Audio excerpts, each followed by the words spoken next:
At midnight, on a front porch glazed with freezing rain, a tired father stands with his shoulders hunched and a heavy keychain trembling in his hand. The metal clinks against itself, sharp and cold, like every bill, every repair, every quiet promise waiting behind that door. Most men do not break under one great disaster. They get worn down by small objects that remember everything. He has worked 12 hours. His fingers are stiff. The right key is somewhere in that crowded ring, but for 1 second, the whole weight of the mortgage feels heavier than the house itself. What happens when the smallest thing in your hand becomes the place where responsibility finally speaks? This is not a story about escaping pressure. It is about Zanshin, using one cold, ordinary object to return to the present, and learning how to stand correctly inside the burden you cannot simply drop. The father does not look heroic on that porch. He looks cold. His work boots are dark with rain. His jacket is stiff at the shoulders.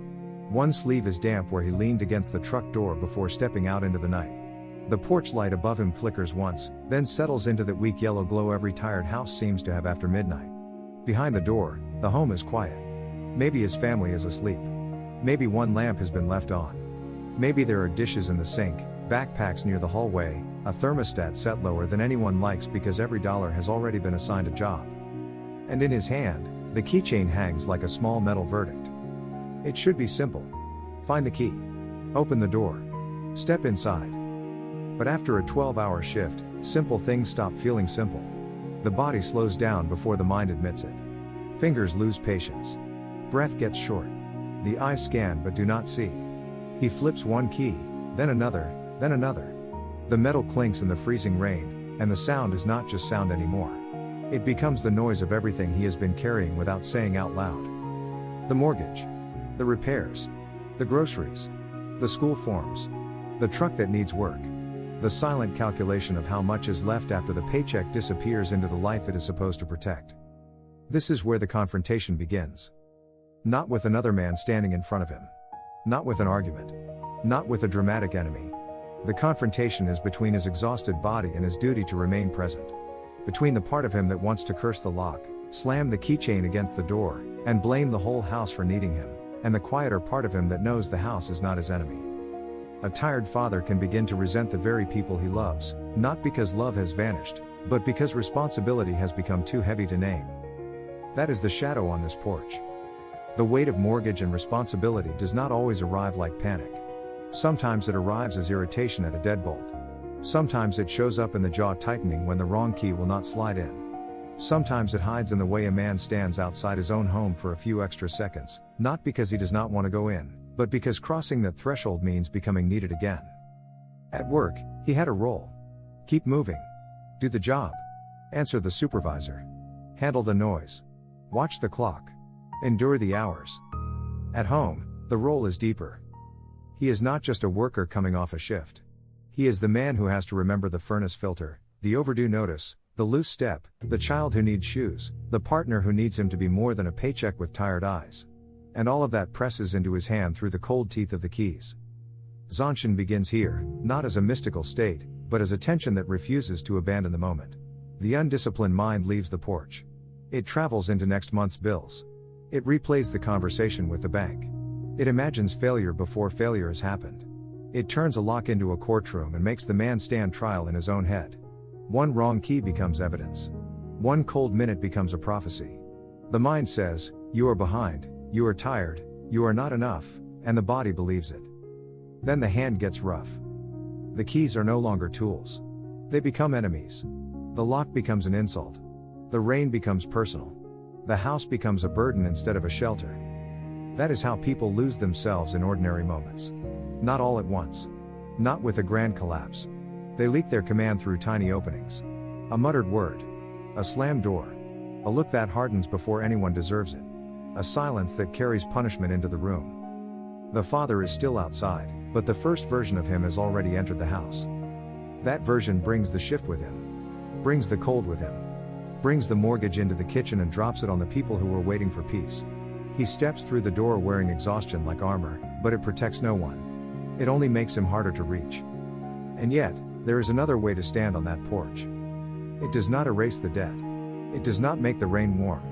It does not turn a 12-hour shift into rest. Samurai discipline does not insult a man by pretending pressure is imaginary. The mortgage is real. Responsibility is real. The body is tired. The cold metal is in his hand. But Zanshin asks one question before the mind runs away. What is actually here? Not next month. Not the fear. Not the imagined failure. Not the entire burden of being a father, a provider, a husband, a man trying to keep a home standing in a country where everything seems to cost more than it should. What is here? A porch. Midnight. Freezing rain. A lock. A keychain. A hand. A breath. This is the soul of objects. Not because the keychain has magic inside it, but because a small object can hold a man's attention when his mind is trying to scatter across his whole life. The keychain becomes a test. It asks whether he can respect one ordinary thing enough to return to one ordinary action. Find the right key. Feel the metal. Stop rushing. Turn it clean. That is not small. Not tonight. Because the way he touches the keychain is the way he touches the burden. If he grips it with resentment, every responsibility becomes proof that life is against him. If he grips it with awareness, the same responsibility becomes a sign that something has been entrusted to him. There is a difference between being trapped by duty and being trusted with duty. The outside scene has not changed. The rain still taps the porch rail. The gutter still spills a thin stream near his boots. The keychain is still too crowded, too cold, too heavy for what it is. But inside the father, a line can be drawn. On one side is reaction, hurry, curse, force, blame, carry the whole mortgage in the fist. On the other side is attention, pause, breathe, look, choose, let one key be one key. This is the discipline most people never notice because no one films it. No one applauds a man for not taking his exhaustion out on a door. No one gives a medal for softening the hand before entering the home. No one sees the tiny restraint that keeps a cold night from becoming a colder room. But homes are protected by these unseen moments. A father's strength is not measured only by the hours he works. It is measured by what he does with himself after the hours have emptied him.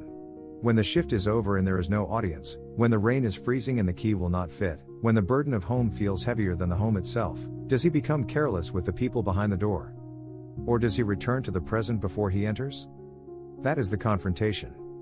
The heavy keychain does not create his burden. It reveals the way he carries it. Discipline does not begin after you feel calm. It begins in the first second you realize you are about to lose command. For this father, that second happens with the wrong key halfway into the lock.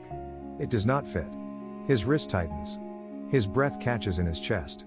The freezing rain taps the back of his neck, and the keychain swings once, heavy against his knuckles. There is a part of him that wants to force it. Just jam the key in. Shake the lock. Curse under his breath. Make the door pay for every hour, every bill, every responsibility that followed him home. But training begins in the space before that reaction becomes action. The first practice is to stop the hand. Not forever. Not dramatically. Just one clean pause. He lets the key remain where it is.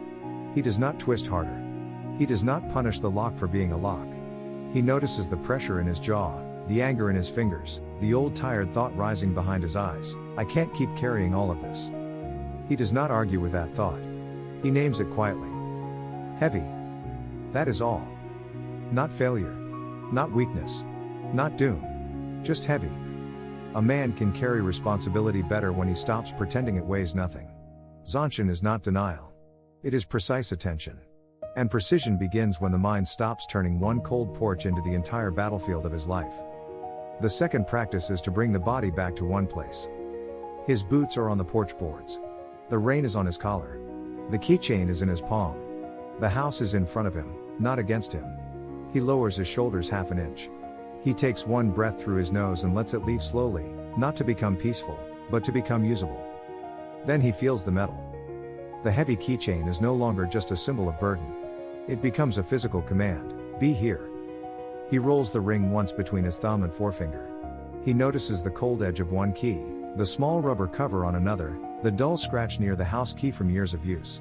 This is not wasted attention. This is how the mind returns from the future. A scattered mind says, what if I lose the house? A disciplined mind says, find the key. The third practice is to shrink the battle. He does not need to solve the mortgage on the porch at midnight. He does not need to decide how to fix every problem before he takes off his wet boots. He does not need to become the perfect father before he opens the door. He needs to choose the next correct action. Separate the keys. Look once. Choose deliberately. Try the key without force. That is the size of the battle now. Most people lose command because they make the moment too large. They take one difficult second and drag their whole life into it. The bill, the job, the fear, the future, the quiet shame of not being as far ahead as they thought they would be. Suddenly the hand is not opening a door. It is wrestling an invisible mountain. But the mountain cannot fit into a keyhole. So he refuses to carry it there. The fourth practice is to respect the object. This is the soul of objects in real life. The keychain has been with him through morning departures, late returns, grocery runs, school pickups, emergency errands, and small repairs done after dinner when his body wanted a chair. It has opened the door on good days and bad days without asking to be noticed. Tonight, he notices it. He stops treating it like clutter. He lets it become a reminder. Every key has a purpose. The truck key, the work key, the mailbox key, the house key. Each one belongs to a responsibility. Each one also belongs to a trust. The house key is not just access to a building. It is entry into the places labor is meant to protect. That changes the hand. He does not grip the keychain like a sentence. He holds it like a tool. There is a difference. The fifth practice is to enter clean. Before the door opens, he makes one decision. He will not hand the cold to the people inside. He may still be tired. He may still be worried. He may still need a conversation about money, repairs, schedules, or the long pressure of keeping a home afloat. Discipline does not require him to fake ease. It requires him to stop making innocent people absorb the first rough edge of his exhaustion. So he uses the porch as a threshold. Outside, the shift, the rain, the clinking metal, the weight pressing down. Inside, slower steps, softer hands, a voice that does not arrive already sharpened. He finds the right key. It slides in. But even here, the training continues. He does not rush the turn. He feels the lock accept it. He turns the key once, clean and steady. The deadbolt gives with a low click. That click matters. It is the sound of one small battle kept small. The sixth practice is to build a ritual he can repeat. Not a performance. Not some grand routine. Just a quiet sequence tied to the object that already meets him every night. Stop at the porch. Feel the keychain. Name the weight. Take one breath. Find the right key. Enter clean. Over time, the mind begins to understand. The keychain becomes more than metal. It becomes a training bell. Its cold clink tells him, return before you enter. Do not bring the whole storm through the door. That is how discipline becomes livable. Not by waiting for life to get easier, but by placing a small ritual exactly where life usually breaks your command. A father cannot always control the hours demanded from him. He cannot always control the cost of the mortgage, the timing of repairs, the weather, the exhaustion that settles into his bones after a long shift. But he can train the first gesture after the pressure hits. He can train the hand. He can train the breath. He can train the pause before the door opens. And when that training is repeated, the burden does not vanish, but it changes shape. It stops being a shapeless weight crushing the chest. It becomes a set of duties, one at a time, held with more care. The heavy keychain remains heavy. But now it has a place in the ritual. It is no longer only the sound of everything he owes. It becomes the sound of everything he has chosen to protect. The door opens, but nothing about the world becomes easy. The mortgage is still there. The repair bill is still folded somewhere on the counter or buried in a stack of mail. The 12-hour shift still lives in his back. The rain is still coming down behind him, tapping the porch rail, running off the roof in thin cold lines. But the father does not enter the house the same way he stood outside it. That is the transformation. Not a miracle. Not a clean escape from pressure. Not a sudden speech about gratitude that makes every burden feel light. Real discipline is quieter than that. It is almost invisible. It happens in the few seconds between the lock turning and the door opening, when a man decides what version of himself is allowed to cross the threshold. He steps inside and closes the door without force. The sound matters. No slam. No hard breath thrown into the hallway. No keys flung onto the table like the house has personally offended him. Just the door meeting the frame, firm and controlled. The freezing rain is now on the other side. The porch light glows through the small window behind him. His boots leave dark marks on the mat. He stands there for 1 second longer. Not because he is lost. Because he is returning. The heavy keychain rests in his palm. A few minutes ago, it felt like proof that his whole life was too much. Now it feels different. Still heavy, yes. Still cold. Still crowded with keys for work, truck, mailbox, house, and all the little doors a responsible life demands. But the weight is no longer shapeless. It has edges. It has names. That is what attention does. It gives the burden edges. When a burden has no edges, it becomes a fog. It fills the chest. It follows a man from room to room.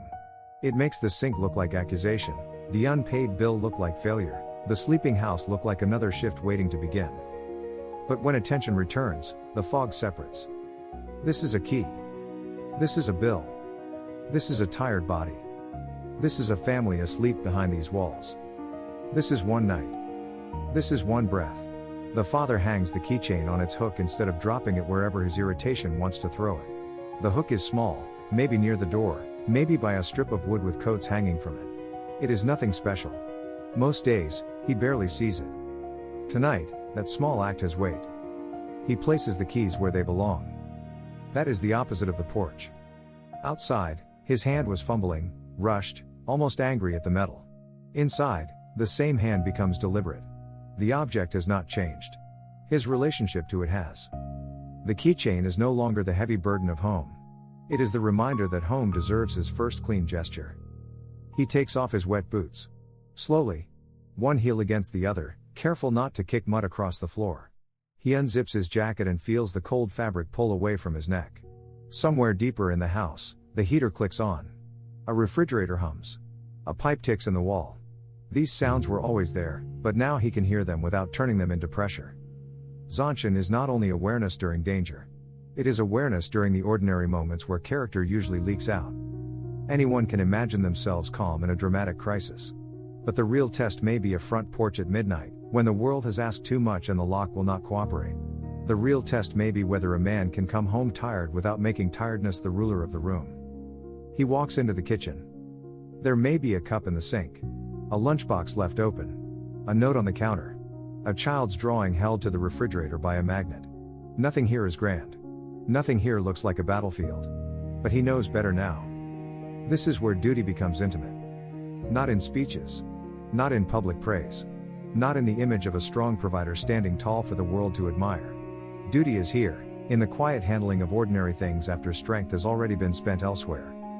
He sees the envelope on the counter. Maybe it is the mortgage statement. Maybe it is another reminder that the house is not fully his until years of payments have been made. For a moment, the old weight tries to rise again. But now he has a method. He does not open his whole future at once. He looks at the envelope and lets it be one envelope. He will deal with it when it is time. Not with avoidance. Not with panic. With sequence. With steadiness. With the same hand that found the right key by refusing to rush. That is the deeper meaning of the heavy keychain. It teaches him that responsibility must be held one ring at a time. Not because life is small, but because the human mind can only command the next action. When he tries to carry the entire house in one fist, he becomes rough. When he carries one duty with attention, he becomes trustworthy. There is no applause for this. No camera catches the father standing in his kitchen at midnight, choosing not to let worry sharpen his voice. No one sees him place the keychain on the hook instead of dropping it in anger. No one knows he paused outside long enough to keep the freezing rain from entering through his mood. But the house feels it. A home is not only protected by money. It is protected by the emotional weather a person brings through the door. It is protected by restraint, by awareness, by the choice to lower the hand instead of harden it. It is protected when responsibility does not turn into resentment. He is still tired. That must be respected. Samurai discipline does not ask a father to become a statue. It does not ask him to pretend the mortgage is light or the shift was easy or the future holds no pressure. It asks for something more human and more difficult, to feel the weight without becoming careless with it. He pours water into a glass. The kitchen light reflects off the rim. His fingers are still cold from the porch, but they are no longer shaking with impatience. He takes a drink. He breathes. Then maybe he turns off the light someone forgot. Maybe he checks the door once. Maybe he walks down the hallway quietly, past the rooms where the reason for all this work is sleeping. The burden has not disappeared. But it has changed hands. Earlier, the keychain dragged him downward. Now it has become a small symbol of command. A reminder that attention can turn pressure into presence. A reminder that the objects we touch every day are not meaningless if they train us to return. Tomorrow morning, he will take the keychain from the hook again. It will still be heavy. But now he knows what it is. Not a chain around his life. A ring of promises. And a promise is not meant to be thrown. It is meant to be carried with a steady hand. You may not stand on a freezing porch tonight. Your keychain may be different. It may be a laptop bag, a hospital badge, a stack of bills, a school schedule, a work truck, a kitchen light left on after everyone else has gone to bed. But you know the weight. You know the moment when a small object suddenly carries the whole life you are trying to hold together. That is your quiet battlefield. Not the dramatic fight people imagine, but the private second before you bring your pressure into the room. The second before your hand gets rough, your voice gets sharp, your silence becomes punishment. So train there. Pause before the door opens. Feel the object in your hand. Name the weight. Enter clean. And if this spoke to something you carry, stay with this path. The present moment becomes a blade only when attention gives it an edge.